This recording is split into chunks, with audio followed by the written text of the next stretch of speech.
नमस्कार दोस्तों, defence studies में आप सभी का स्वागत है। हिस्ट्री का हथौड़ा लेक्चर सीरीज के अंदर ये हमारा 4th लेक्चर है।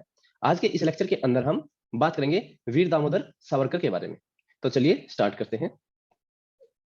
तो सबसे पहले तो मैं अपने इंट्रोडक्शन से स्टार्ट करता हूं। तो मेरा इंट्रोडक्शन ये है कि मैंने सीडीएस को 6 बार क्वालिफाई किया है, एफकट को 4 टाइम्स क्वालिफाई किया है। अगर आप भी हमारे इस चैनल के माध्यम से सीडीएस, एफकट या फिर सीएपीएफ असिस्टेंट कमांडेंट के लिए प्रिपरेशन करना चाहते हैं तो आप हमारे चैनल को सब्सक्राइब कीजिए।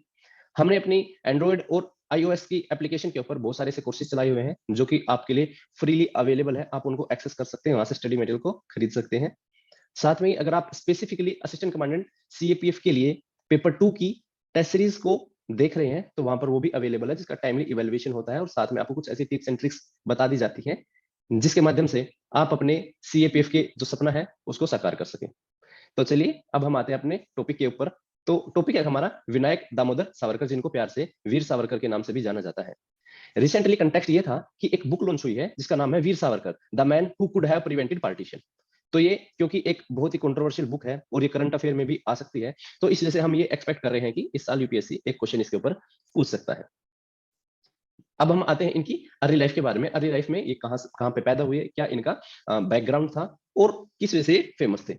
तो बेसिकली महाराष्ट्र के अंदर नासिक डिस्ट्रिक्ट के अंदर एक सिटी है जो है भागोर, वहां पर 1883 के अंदर इनका जन्म हुआ। ये पेशे से पॉलिटिशियन थे, लॉयर थे और राइटर भी थे। इन्होंने काफी बुक्स भी लिखी हैं। साथ ही ये क्योंकि इन सभी चीजों जब ये चल रही थी तो उस टाइम पे इंडिपेंडेंस मूवमेंट भी हमारी चल रही थी, वहां पर ये एक्टिव पार्टिसिपेंट थे, इसलिए इनको हम इंडियन इंडिपेंडेंस एक्टिविस्ट भी बोल सकते हैं। इन्होंने कुछ ऐसे काम करके दिखाए थे जो कि बहुत ही बहादुरी वाले थे, जिस जैसे इनका नाम विनायक दामोदर से क्या रख दिया गया, वीर सावरकर रख दिया गया। इन्होंने एक बहुत ही इंटरेस्टिंग इवेंट है जो कि है आपका 1905 के आसपास, जिस टाइम पे हमारा स्वदेशी मूवमेंट चल रहा था। स्वदेशी मूवमेंट में क्या हो रहा था दोस्तों कि जो बंगाल का विभाजन कर रही थी ब्रिटिश सरकार, और उस टाइम पे जो अपने इंडियंस के सेंटिमेंट थे वो काफी हर्ट हो गए थे। तो उस टाइम पे वीर सावरकर ने क्या किया, वहां पर दशहरा का टाइम पीरियड था और दशहरे के टाइम पीरियड में इन्होंने क्या बोला कि अब हम जितने भी फॉरेन गुड्स हैं, यानी कि जितने भी विदेशी आइटम है, चाहे इसमें कपड़े हो या कुछ भी हो, उन्होंने सभी को एज ए बोनफायर उन्होंने जला दिया।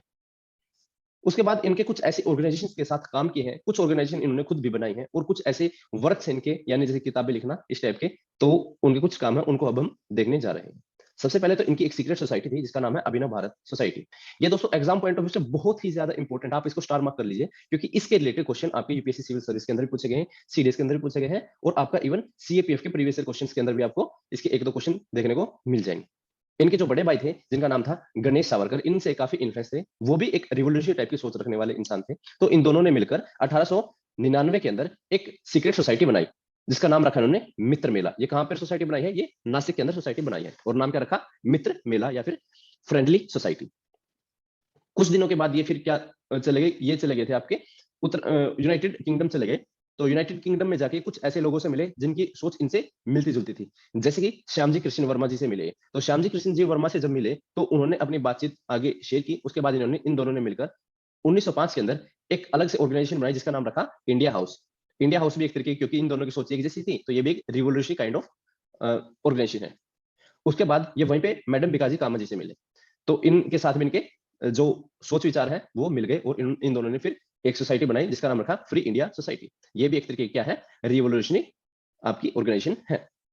फिर बाद में क्योंकि ये अपने आप को एक ऐसा इंसान भी मानते थे जिसको ज्यादा से ज्यादा ब्रिटिश जो सरकार है उसको हानि पहुंचानी थी और अपना जो इंडियन स्ट्रगल है उसको आगे तक लेके जाना था। उस टाइम पे इन्होंने एक बात सोची कि क्यों ना अपने पूरे इंडियंस की एक अलग से एक आइडेंटिटी बनाई जाए, और उस आइडेंटिटी को इन्होंने क्या नाम रखा, उन्होंने नाम रखा इस आइडेंटिटी को हिंदुत्व या हिंदुइज्म।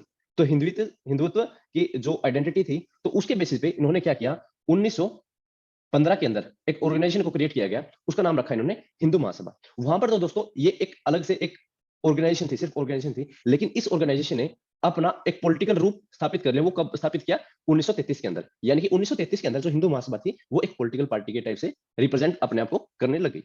तो उसके जो रिप्रेजेंटेशन के टाइम पे यानी 1933 के अंदर इसके फाउंडिंग मेंबर कौन थे, वीर सावरकर थे, लाल लाजपत राय थे और मदन मोहन मालवीय थे। हालांकि इन्होंने पहले ही इसको बना दिया था, लेकिन फाउंडिंग मेंबर इसके तभी भी यही माने जाएंगे। ठीक है दोस्तों। तो उस टाइम पे जब बनाया था 1933 के आसपास, उस टाइम पे कंट्री के अंदर और भी बहुत सारी चीजें चल रही थी, जैसे कि 1935 के अपने रिफॉर्म्स आए थे, गवर्नमेंट ऑफ इंडिया 1935। उसके साथ ही पाकिस्तान को एक अलग से मुस्लिम्स का देश बनाने की घोषणा हो रही थी। ऐसी ऐसी बहुत सारी चीजें थी। तो ये उन्होंने देखा। साथ में क्योंकि ये हिंदुत्व के बारे में बात कर रहे थे, तो ऑटोमेटिकली ही ये क्या है, इनका मुस्लिम्स के लिए उतना फेवर नहीं था। लेकिन ये फिर भी जानते थे कि अगर कंट्री को आगे लेके जाना है, तो कहीं न कहीं आपको जो दूसरा सेक्शन यानी मुस्लिम्स का सेक्शन है, उसका भी सहारा लेना पड़ेगा। तो इन्होंने मुस्लिम लीग के साथ मिलकर एक टू नेशन थ्योरी को स्थापित किया था।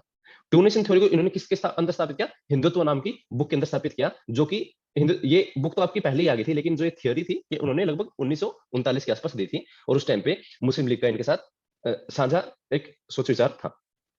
तो ये दोस्तों इन्होंने जब इनके साथ वो की, तो उसके बाद भी इन्होंने कुछ ऐसी बुक्स लिखी हैं, जैसे इन्होंने 1857 की क्रांति के ऊपर 1857 की जो सिपोई मोटिनी थी, तो उसकी क्रांति के ऊपर भी इन्होंने अपनी एक बुक लिखी, उसका नाम लिखा इन्होंने the history of war of the Indian independence. इसके अंदर ये जो उस टाइम पे हमारे जो लोकल लोग थे या फिर लोकल फ्रीडम स्ट्रगल के जो फाइटर्स थे, उन्होंने एक अपनी खुद से गुरिल्ला वारफेयर टेक्निक अपनाई थी, क्योंकि वो डायरेक्टली ब्रिटिश आर्मी से सीधा फेस टू फेस हिट नहीं कर सकते थे, इसलिए उन्होंने गुरिल्ला वारफेयर टेक्निक अपनाई। उन्होंने तो जो वीर सावरकर जी थे, इन्होंने इस पर्टिकुलर बुक के अंदर उन सभी ट्रिक्स को दिखा था और उनको बताया था कि हम भी ये आज के टाइम पे यूज कर सकते हैं। तो ये बात उन्होंने अपनी उस बुक में बताई। उन्होंने एक और बुक लिखी है जिसका नाम लिखा उन्होंने हिंदुत्व हु इज हिंदू। तो दोस्तों ये उनकी बुक्स थी। उसके बाद आते हैं उनका जो सबसे फेमस और जो सबसे कंट्रोवर्शियल पार्ट है, वो आता है इनका ट्रायल एंड सेंटेंस के बारे में। इनको ट्रायल क्यों मिला, वो क्यों इनको फांसी दी गई।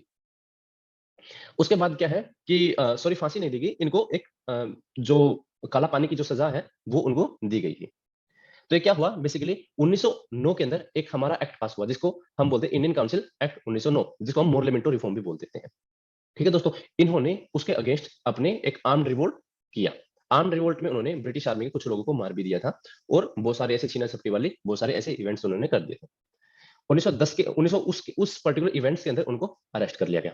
फिर बाद में क्या हुआ, 1910 के अंदर जब वो अरेस्ट थे, तो एक जो इंडिया हाउस वाला जो रिवोल्यूशनरी ग्रुप था, उसके बारे में भी खबरें मिली और पता चला कि इनके उसके साथ भी कनेक्शंस हैं, तो फिर से उनको एक अलग से सजा देनी थी। उसके बाद इन्होंने क्या किया, नासिक के जो कलेक्टर थे, उनका नाम था जैक्सन। तो जैक्सन नाम के नासिक के कलेक्टर थे, तो उनको मारने के अबेटमेंट में भी इनको चार्जेस लगाए गए और फिर इन्होंने इंडियन पीनल कोड 121 ए लगा दिया गया, जो कि किसके अगेंस्ट लगाया गया, उन्होंने किंग एम्परर थे उनके अगेंस्ट ये माना गया और फिर बाद में इनको बोला गया कि आपको दोबारा से फिर सजा होने वाली है। तो इस तरीके की इनको सभी ट्रायल्स के अंदर टोटल सजा कितने की मिली, 50 साल की इनको सजा मिली। और 50 साल की जो सजा मिली वो एक रिग्रेस पनिशमेंट में दी थी, जिसको हम बोलते थे उस टाइम पे काला पानी की सजा। काला पानी की सजा बेसिकली वो सजा होती थी जहां पे आपको मेनलैंड इंडिया से कहीं दूर लेके जाया जाए, जहां पर आने जाने वाला कोई ना हो और आपके जान पहचान वाला कोई ना मिले, और वहां से वापस आना भी बहुत ही मुश्किल काम हो जाए। तो एक तरीके से उनको काला पानी की सजा मिली और काला पानी की सजा मिलने के बाद उन्होंने उनको 1911 के अंदर ट्रांसपोर्ट, मतलब जैसे पहले वो शायद नासिक जेल में थे, उसके बाद उनको क्योंकि काला पानी भेजना था, काला पानी कहाँ पे माना गया है, अंडमान और निकोबार के आइलैंड्स पे माना गया है। और वहां पर कौन सी जेल होती थी, सेलुलर जेल होती थी। अभी रिसेंटली ही प्रधानमंत्री नरेंद्र मोदी और साथ में जो हमारे अमित शाह जी थे, वो वहां पर उन्होंने विजिट किया है, तो इस वजह से काफी इंपॉर्टेंट हो सकता है और पेपर में आने के बहुत बहुत चांसेस है इस पर्टिकुलर टॉपिक की। बाद में जब ये सारी चीजें चल रही थी, जब ब्रिटिश गवर्नमेंट को ये बोला गया कि आप इनको पॉलिटिकल प्रिजनर मान लीजिए, क्योंकि पॉलिटिकल प्रिजनर मानने के कुछ फायदे होते हैं, क्योंकि उनको एक फिर भी एक काइंड ऑफ एक रिस्पेक्टेड प्रिजन दी जाती है पॉलिटिकल प्रिजनर को। बट क्योंकि इनको काला पानी की सजा मिली थी, तो इनको बहुत ही रिग्रेस वाली पनिशमेंट दी गई थी और बहुत बहुत दुर्व्यवहार किया जाता है नॉर्मल एक प्रिजनर के साथ। तो ये सभी इनके लाइफ के इवेंट्स थे। उसके बाद जब बात आई इनकी डेथ की, तो ये 1966 के अंदर उन्होंने खुद की मर्जी से फास्ट किया और उस फास्ट को करते करते ये मृत्यु को प्राप्त हुए। तो ये दोस्तों इनके बारे में थी। इसके बाद मैं आपको अपने चैनल के बारे में कुछ इन्फॉर्मेशन देना चाहता हूँ। आप भी अगर सीपीएफ असिस्टेंट कमांडेंट पेपर 2 के लिए प्रिपेयर कर रहे हैं, तो हमारे चैनल और हमारे इवन जो एप्लीकेशन है डिफेंस स्टडीज नाम से, जो कि प्ले स्टोर पे अवेलेबल है, और एप्पल स्टोर पे इसका नाम है क्लास प्लस। और अगर आप इसके अंदर ऑर्गेनाइजेशन कोड डालेंगे YWSEP, तो आप हमारे जो भी सभी डाटा है, जो भी वीडियोस हैं, जो भी फ्री स्टडी मटेरियल, आप उन सभी को एक्सेस कर पाएंगे। आपको किसी भी तरीके की डिफेंस, कोई भी डिफेंस एग्जामिनेशन, अगर आपको किसी भी तरीके की गाइडेंस चाहिए, फ्री स्टडी मटेरियल चाहिए या वीडियोस चाहिए, तो आप हमें कांटेक्ट कर सकते हैं हमारे व्हाट्सएप के ऊपर 8930919491। और आप हमें ईमेल भी कर सकते हैं defensestudies007 के ऊपर। तो चलिए आज की इस वीडियो के अंदर इतना ही दोस्तों। जय हिंद, वंदे मातरम, वंदे भारत, बाय बाय।